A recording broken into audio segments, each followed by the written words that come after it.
ils sont à Sachon, Tamar, qui est en Guédi. La Bible nous dit dans le verset 3, dans sa frayeur, Josaphat se disposa à chercher l'Éternel. Répétez après moi, dans sa frayeur, Josaphat se disposa à chercher l'Éternel.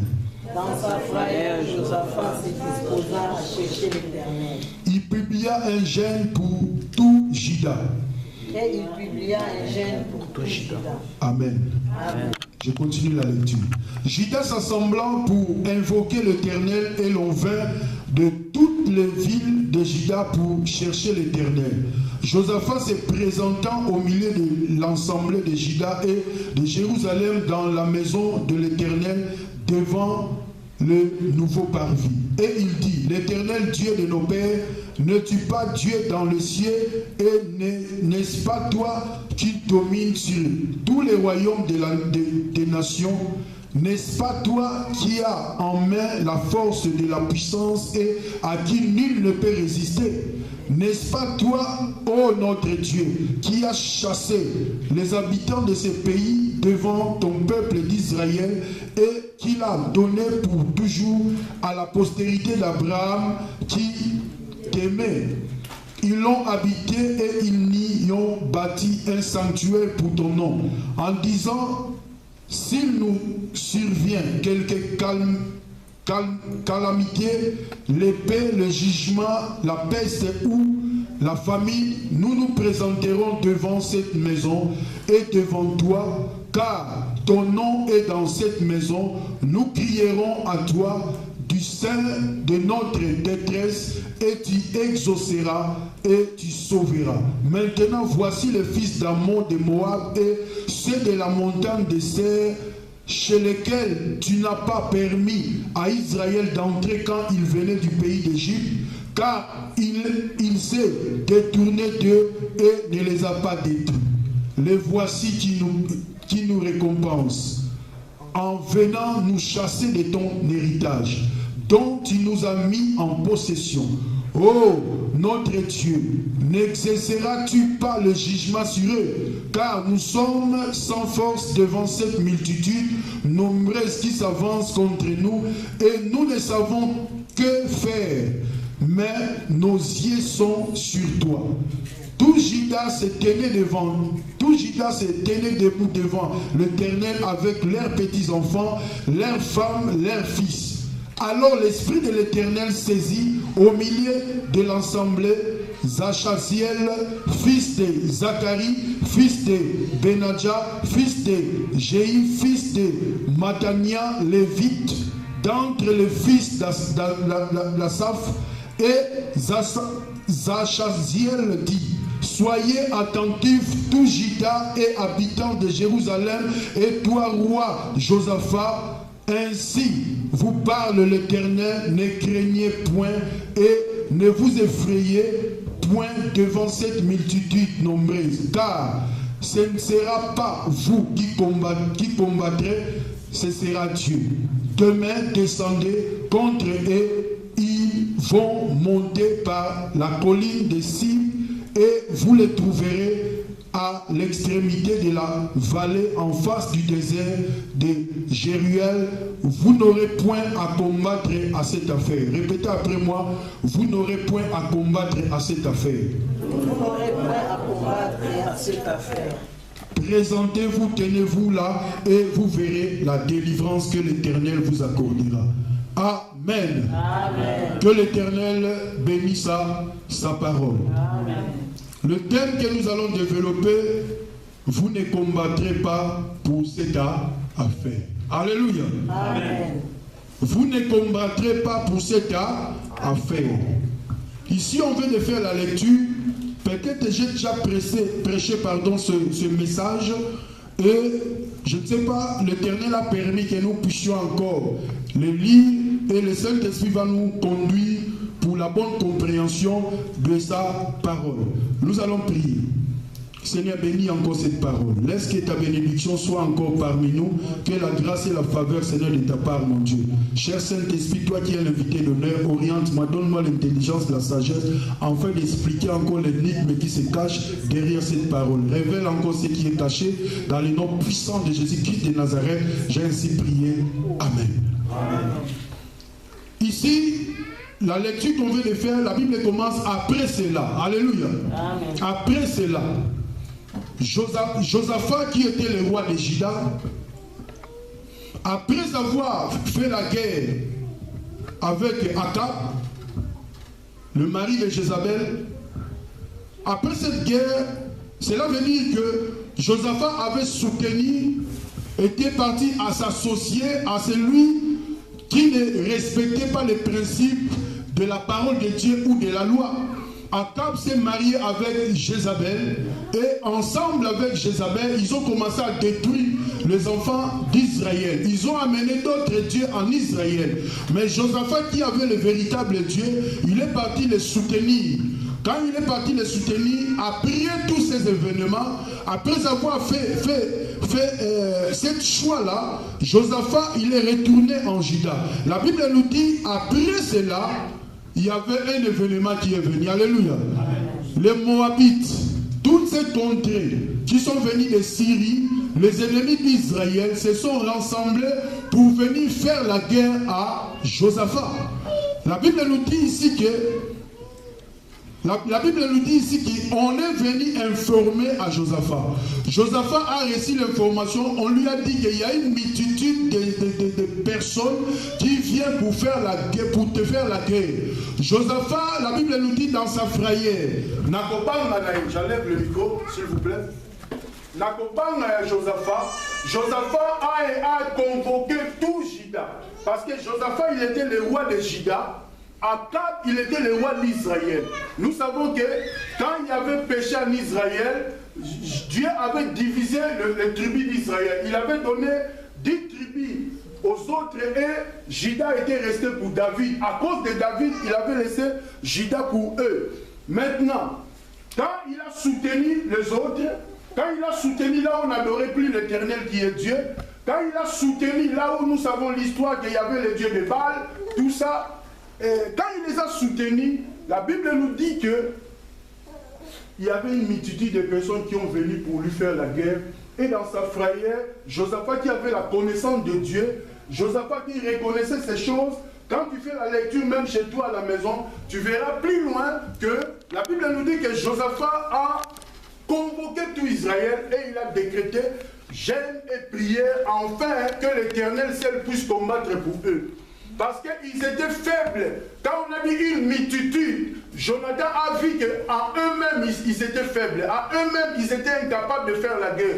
Avec eux-mêmes, avec ces soldats, c'était impossible parce qu'il y avait vraiment une multitude de soldats qui venaient en fait de détruire Juda. Jonathan a convoqué le peuple sont venus nombreux et ce peuple ont commencé à prier l'Éternel, ils ont commencé à invoquer l'Éternel, ils ont commencé à implorer Dieu. Quand Josaphat a commencé à prier, la Bible nous dit que Josaphat se présenta au milieu de l'assemblée de Juda et de Jérusalem. Alléluia. Dans la maison de l'Éternel devant le nouveau parvis. Josaphat s'est présenté devant le peuple. Parce que plus loin en bas, nous avons vu que Josaphat a dit que nous, que tu as libérés de l'Égypte, nos ancêtres que tu as libérés, tu as dit à nos ancêtres de ne pas détruire les Moab et les autres, de prendre un autre chemin afin qu'ils ne soient pas détruits. Les gens qu'on ne voulait pas détruire, ce sont les mêmes gens qui sont venus afin de nous détruire, afin de prendre l'héritage que toi tu nous as donné. Toi qui es l'Éternel, qui est le Dieu Tout-Puissant. Toi, celle que nous savons qu'il n'y a rien qui est impossible devant toi. Tu es le seul qui peut nous défendre. Tu es le seul qui peut nous libérer. Tu es le seul qui peut faire un miracle parce que devant cette multitude, nous sommes faibles et nous sommes incapables. Alléluia. Oh, la Bible nous dit que Dieu, dans sa souveraineté, il a élevé un des fils d'Asaph. Le fils d'Asaph, l'esprit de l'Éternel le saisit et il a dit à Josaphat et le peuple de Juda que vous ne combattrez pas pour cette affaire. Nous, en tant que les chrétiens, il y a des combats qui sont spirituels. Alléluia. Le combat spirituel ne se combat pas par notre intelligence. Le combat spirituel ne se combat pas par notre façon de voir les choses. Et le combat spirituel ne se combat pas comme dans le combat spirituel. Alléluia. Nous avons un Dieu qui s'est manifesté déjà. Nous avons un Dieu qui habite en nous. Nous avons un Dieu que nous avons accepté. Et nous savons que ce Dieu-là est le tout puissant. Nous savons que ce Dieu-là, c'est lui le créateur. Il y a d'autres circonstances aussi ou des épreuves qui peuvent aussi nous arriver.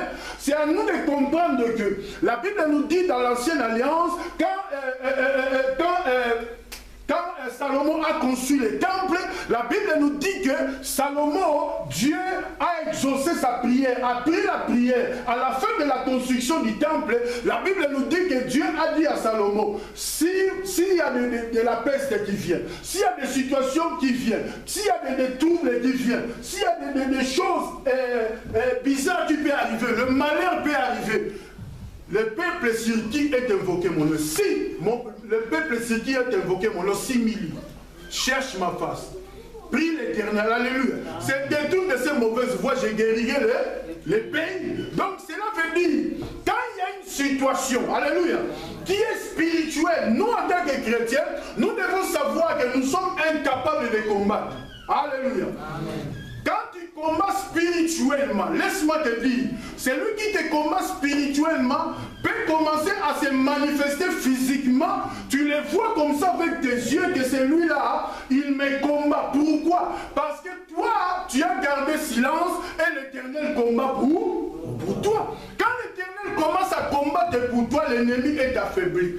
Quand l'Éternel commence à combattre pour toi, cela veut dire que toi qui l'as cherché, toi qui l'as invoqué, toi qui l'as rappelé seulement sa parole. La Bible dit que notre Dieu est derrière sa parole pour l'accomplir. Ce n'est pas un pasteur qui accomplit la parole. Ce n'est pas un prophète qui accomplit la parole. Celui qui accomplit la parole s'appelle Jésus-Christ de Nazareth.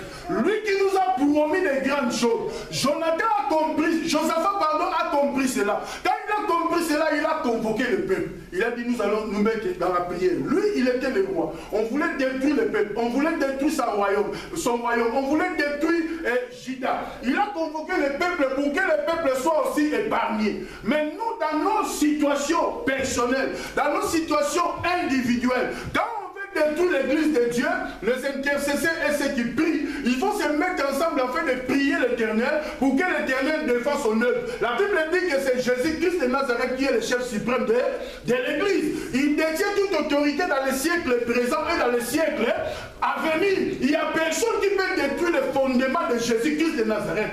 Or, le fondement de Jésus-Christ de Nazareth est détruit quand peuple ou le serviteur de Dieu met d'autres fondations que Jésus-Christ de Nazareth. Alléluia. Amen. Quand on met d'autres fondations, on met exemple Guégué. Alléluia. Ce n'est plus Jésus-Christ. Quand on change seulement le nom, ce n'est plus Jésus. Nous invoquons le nom de Jésus-Christ de Nazareth, lui seul qui est notre soutien. Quand il y a le malheur, quand il y a des accidents, quand il y a guerre, quand il y a blocage, quand il y a la maladie, quand il y a la souffrance, quand il y a la détresse, toutes ces choses, tous ces symptômes qui ne sont pas dignes pour toi, qui te dérangent, quand il y a cette situation dans la famille, la seule chose qu'on peut faire, nous allons confier cette situation à l'Éternel et l'Éternel va combattre pour cette affaire. Les enfants de Juda, tout Juda s'est mis à prier, tout Juda s'est mis à gêner. Dans ta situation qui peut arriver, quand tu veux combattre spirituellement, quand tu vois que les choses ne bougent pas, tu te mets seulement en prière, tu te mets en jeûne, parce que cette situation, c'est pour toi. Alléluia. C'est à toi de se lever pour commencer à combattre. Alléluia. Même dans la maison, quand tu vois qu'il y a une situation qui est bizarre, une situation compliquée, tu dois te lever pour commencer à prier. Quand tu te mets devant l'Éternel, sache que l'Éternel qui habite en toi, le Saint-Esprit qui habite en toi, il va t'exaucer dans ta prière afin d'apporter une solution. Alléluia. Donc notre Dieu nous apporte la solution. Mais il faut que tu sois juste devant lui. La Bible nous dit, nul n'est juste sur terre. Nous ne sommes pas justes, mais quand on s'humilie devant Dieu, nous reconnaissons que nous sommes faibles, nous reconnaissons que nous sommes des pécheurs, nous reconnaissons que le sang de l'agneau qui nous a libérés, ce n'est pas en vain que l'Éternel t'a libéré, ce n'est pas en vain que Jésus-Christ de Nazareth est arrivé pour que nous puissions comprendre les choses spirituelles. Ce n'est pas en vain que le Seigneur est venu pour inaugurer une route nouvelle pour nous. Ce n'est pas en vain que le Seigneur nous a promis l'éternité. Ce n'est pas en vain qu'il nous a conduits dans le royaume des sacrificateurs. Ce n'est pas en vain qu'il nous a privilégiés à des choses qu'on n'espérait pas. C'est pour cela, quand nous rappelons l'Éternel ces choses, nous disons, Seigneur, il y a un combat devant nous. Il y a une situation catastrophique. Il y a la maladie qui est venue. Il y a la détresse qui vient à tout moment. Il y a des échecs qui se manifestent. Le Seigneur, c'est toi qui as versé le sang pour me racheter. C'est toi celle qui est notre Dieu. C'est toi qui nous as considéré qu'aujourd'hui nous sommes les enfants de Dieu. C'est toi qui pardonnes nos péchés. Mais nous sommes attaqués par l'ennemi. L'ennemi qui nous attaque, nous ne le voyons pas. Alléluia. Quand l'ennemi commence à se manifester, alléluia, sache déjà que la victoire est là. Alléluia. Quand tu connais ton ennemi, alléluia, sache que la victoire est là. Mais nous ne combattons pas selon la chair. Nous voyons aujourd'hui dans les églises, en plein culte, pourquoi? Parce que la Sokinini, en plein culte dans cette église pour dire que ce n'est plus une église. Ils combattent dans la chair.